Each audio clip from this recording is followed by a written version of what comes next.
The Aviron Strong Rower goes for $2,200 for the rower with the 22-inch HD screen. But now they're offering the rower with an iPad attachment for $1,300. $900 difference to use the iPad you might already have at home. And in today's video, I'm gonna be reviewing the Aviron iPad attachment to see if it's actually worth using.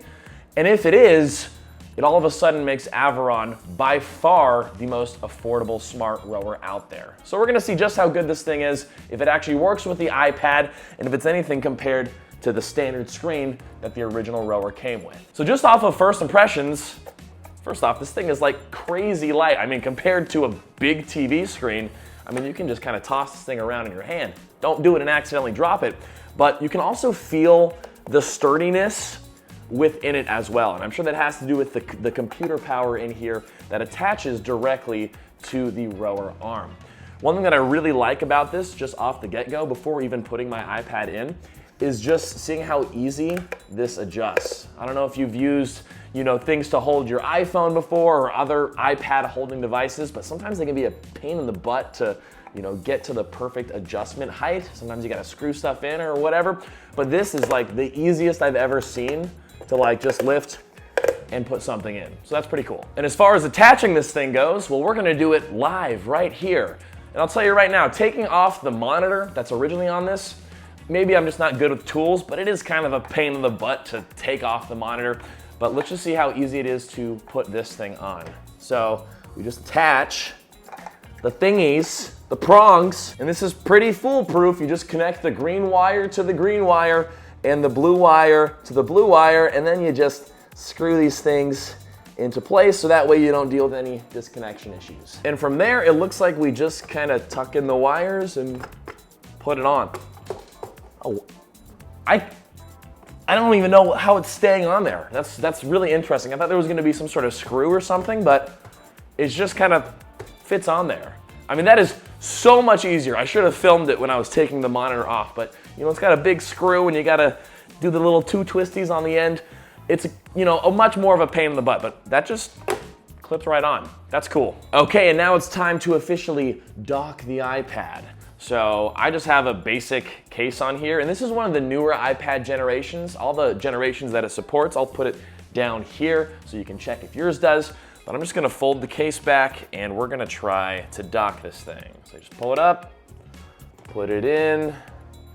Okay, it looks like the top here is trying to hook onto the case. So I'm actually gonna flip the back of the case down, just like that. Okay, and there we go. Check it out, you're all ready to go. Obviously, like when you're putting things together, like assembly always takes, a bit of time, but then once it's done, which is great. But man, just the quickness of being able to just attach a couple wires and then just put your iPad on, I mean, that accessibility, I mean, your great-great-grandma can do that. I don't know if great-great-grandma can hold the big monitor and do the two screws at the same time. So as far as ease of access goes, we are already off to a good start. And hello from future me, who has had the time to fully test this thing out to see how good it really is. So once the iPad is all set and on the machine, connecting to the Aviron rower itself, all you have to do is download the Aviron app. Now, when I downloaded this, it took a little over like 60 seconds to fully download to the iPad through Wi-Fi. And then from there, you just log in as if you were logging into the screen or anything else in life. And what's cool is that as soon as you logged in, it told you immediately how to connect your iPad to your rower specifically. It's about as straightforward and user-friendly as you can imagine. I always like to put myself in the shoes of grandma. What would grandma do? And even grandma can connect her iPad to the rower. And once you're all connected, the layout is pretty much the exact same as it is on the big 22-inch monitor. But if I'm being 100% honest, things look even crisper and more colorful on the iPad screen than on the big monitor. And just the smoothness of scrolling through the interface, it's got that 60 FPS feel that you get from an iPad that I don't necessarily feel on the big monitor. Now, there's nothing wrong with the frame rate or anything on the big monitor. It still works just fine, but the smoothness and crispiness of the iPad interface is just much more appealing overall, I think. And so once I was connected, I just spent some time exploring all of the different things that Aviron has to offer. It's one of the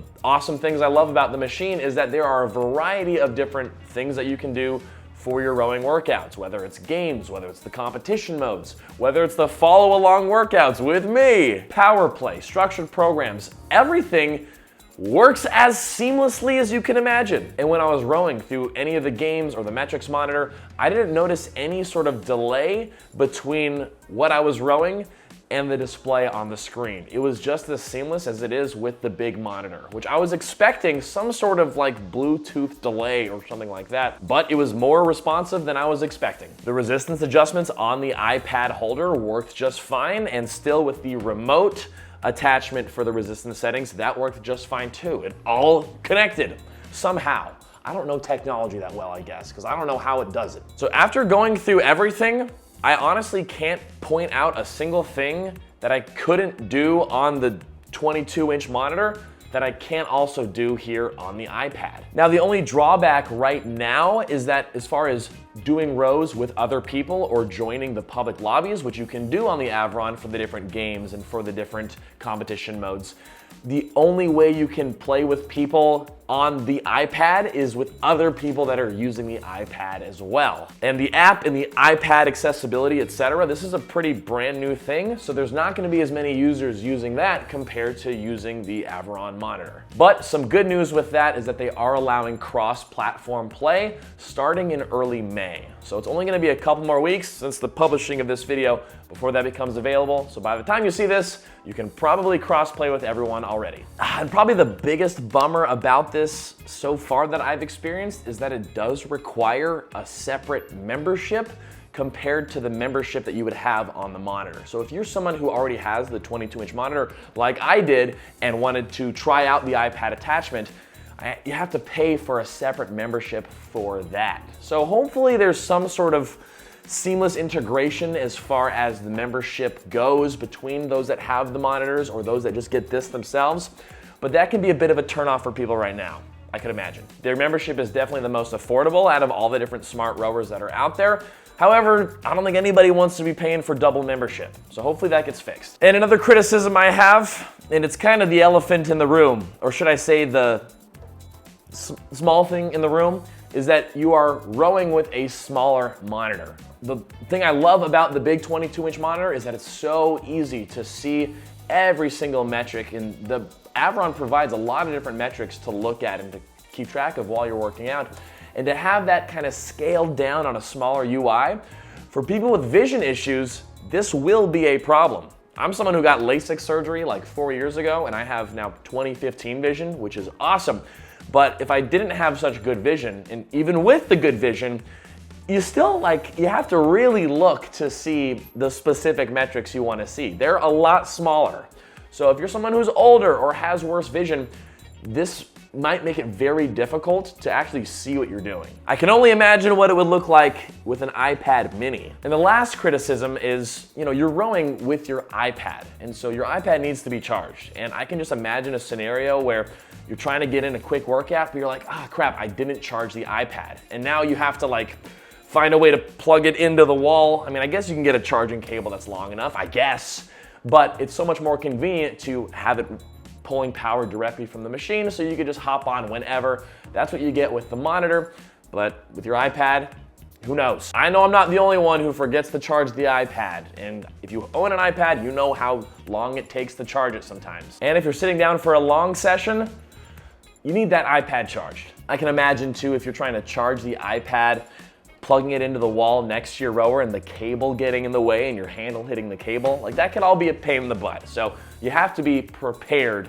with your charged iPad. Okay, I'm done talking about charging the iPad. But final thoughts here. I was not sure what to expect when it came to this iPad attachment, but I'm honestly pleasantly surprised that the ability to set it up, to connect to the rower, it just is super user-friendly and super seamless. And it is virtually the exact same experience that you would get with the big monitor for a much lower price point. And we're here smack dab in the middle of 2024. There are price increases for literally everything right now. I've been noticing it, and I know you have too. And so it's really nice to see that there's a much more affordable option to get a high-end smart rower. And especially when we compare the smart rower prices with all the other smart rowers that are out there, when you can get the discounted Strong Go for $1,300, that doesn't even come close to comparing to the other smart rowers that are out there. So at this point, I see the 22-inch monitor as just sort of like a luxury option. If you've got the money to spend for it and you want a nice big screen, then go for it. But outside of that, I can't see any reason why you wouldn't just go for this attachment. I mean, it even makes it easier to store as well, as far as, you know, it's such a small piece of equipment. There's really no-brainer as far as getting this over the big screen, in my opinion. Now, I've been thankful to have a good relationship with Aviron over the years. They take my videos on my app, Just Row, and put them on their rower, and they've always been a great company to work with. I'm not paid to make this video, but I was sent the attachment to try out and to give my honest review. And to be honest, this is the way to go if you want to invest in an Aviron rower. And I would say it is the absolute prime time to purchase a smart rower with this option now available. And as I'm filming the conclusion of this, I'm thinking to myself, what is one thing I would change about this attachment? And I literally can't think of anything. It is a seamless transition away from the big monitors to something that's way more accessible for a lot more people. And if I'm being honest, my iPad hasn't been getting as much use out of it as I thought I would anyway. And so this is a great opportunity to really use your iPad for its fullest potential. So if you've been saving up for a high-end rowing machine, I would say there's no better time to invest. This is the most affordable for the most value option you'll get out of any of the smart rowers as of now. So those are my true and honest thoughts on the new iPad attachment for the Strong Go series rower from Aviron. If you want to know more details about everything that the Aviron experience has to offer, check out my other Aviron review videos where I deep dive into everything that the platform has to offer. But I hope you enjoyed the video, hope you enjoyed the review, and I'd love to hear your thoughts down below. If you're someone who's thought about an Aviron, has one themselves, or uses another rower as well, I would just love to hear what your thoughts and feelings are about all of this. Let me know down below and I'll try to respond to every comment if I can. And of course too, let me know what you want to see in the next video. Thank you so much for watching, and be sure to subscribe for more fitness and rowing content from me. I'm Training Tall. Thanks for watching, and I'll see you in the next video.